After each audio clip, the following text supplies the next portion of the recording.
কি ব্যাপার কুমিল্লাবাসী? নোয়াখাইলা করে সারা চলতে পারো না? নোয়াখাইলারা তো তোমগর লগে বিভাগ চায় না। তোমরা কেন নোয়াখাইলা করে জড়িত করার জন্য বিভাগ চাইতে আসো? এতে বোঝা যায় নোয়াখাইলা ছাড়া চলতে পারো না। আমরা আমগো জেলা বিভাগ চাই, আমগো এটা যৌক্তিক দাবি।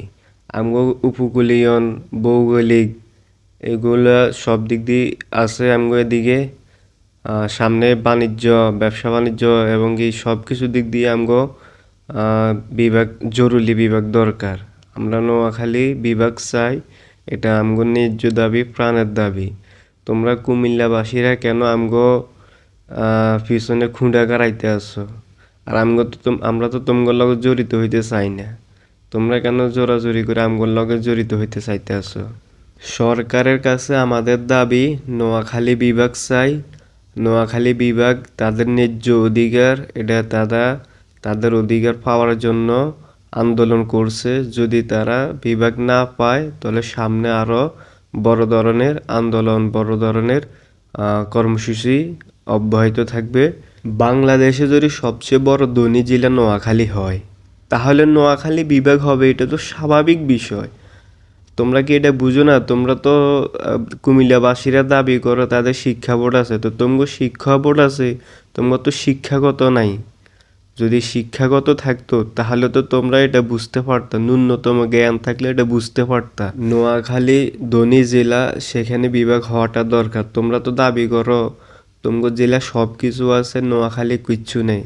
যেহেতু নোয়াখালী কিছু নাই তোমরাই বলো, তাহলে সেহেতু নোয়াখালী তো বিভাগ পাওয়ার যোগ্য। যেহেতু সেখানে কিছু নাই, নোয়াখালী পিছিয়ে পড়ে রয়েছে। তোমরা কুমিল্লাবাসীরা তো দাবি করো তোমার শিক্ষা বোর্ড আছে, তোমার শিক্ষাগত যোগ্যতা আছে। তো তোমরা শিক্ষা থাকা শর্তে তোমরা কিভাবে নোয়াখালীর গাড়ি কুমিল্লা রোডে, বিশ্ব রোডের মধ্যে আটকিয়ে ভাঙচুর করলা, যাত্রীদেরকে হয়রানি করলা? এটা কি তোমাদের শিক্ষাগত? এটা কি তোমাদের শিক্ষা? এটা কি মানুষের কাজ? তোমরা কিভাবে এইসব কাজগুলা করলা? একটা জেলাকে তুমি তোমার দাবি চাইতে পারো, তুমি তোমার চাওয়াটা তো কোনো অপরাধ না।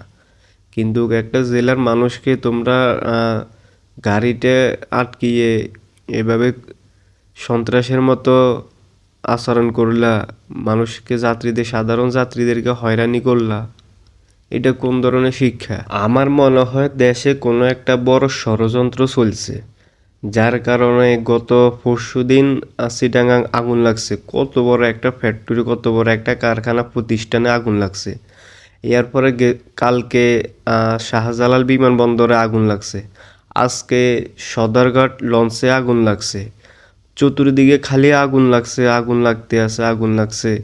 মানে দেশের রাজনীতিবিদ কোন একটা ষড়যন্ত্র চলছে, বড় ষড়যন্ত্র চলছে।